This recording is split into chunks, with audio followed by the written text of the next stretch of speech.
Bagyo daw ning abaka. So for today's video mga ka-farmer, istorya na ko sa inyo ha kung unsa bagyo ning abaka.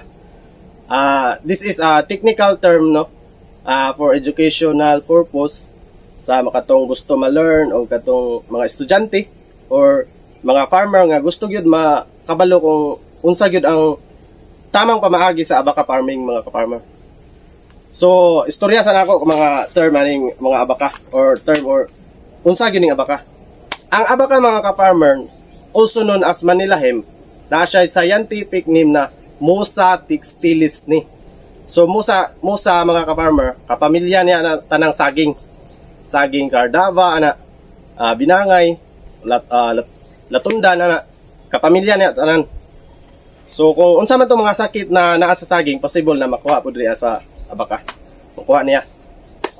Ang abaka pud mga ka-farmer no is endemic sa Pilipinas. Kung sa ibuot pasabot anang endemic mga ka-farmer.